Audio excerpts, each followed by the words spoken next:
వినాయకుడు అంటే ఓ పీట మీదనో పరుపు మీదనో పాము మీదనో పువ్వు మీదనో ఊకొని ఉంటుండే. ఇట్రో కట్రోకు శివపార్వతులు, లేదంటే వాళ్ళు ఎత్తుకున్న బుజ్జి కనపయ్య. అప్పట్లా గిసొంటియే ఎక్కువ పడుతుండే. మరిప్పుడు అబ్బా వినాయకుడిని గిట్ల కూడా తయారు చేస్తారా అనే లెవెల్ ఉన్నారబ్బా. ఊరి చూడొద్దు, అట్లా పోయి చూసేద్దాం పాన్రి.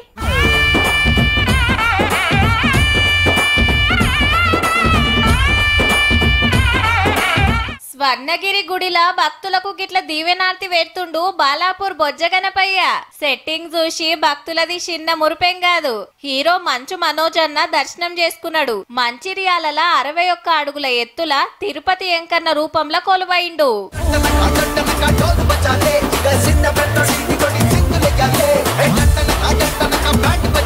కరీంనగర్ లా పైలట్ గణేష్ గాలి మోటార్ నడుపుతుంటే భక్తులు టికెట్లు తీసుకొని కూస్తున్నారు. జగిత్యాల ఇండ్ల మీద శబరిమల సెట్టింగ్ వేస్తే ఇంకో గల్లీలా తల్లి గర్భంలా 9 నెలల బిడ్డ ఎట్లా పెరుగుతదనేది చూపించిండ్రు.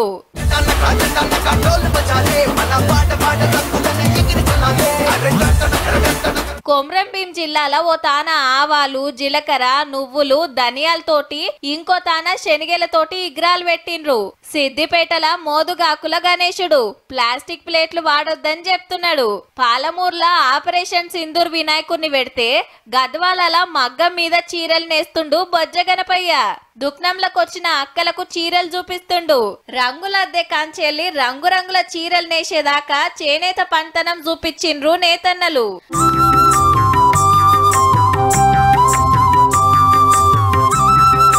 వరంగల్లా పెద్ద పెద్ద ఇగ్రాలు పెట్టిండ్రు మండపాలల్లా. తిరుపతిల చీరెలు, దీపం కుందులు, గంటలు, రుద్రాక్షలతోటి తీరొక్క గణపతులు పూజలు అందుకుంటున్నాయి.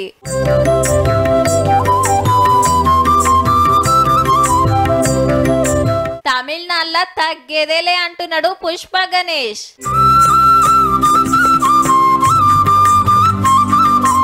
ఇవాళ 3వ రోజు కాబట్టి చిన్న చిన్న ఇగ్రాలు పెట్టినోళ్ళు నిమజ్జనాలు చేసిండ్రు.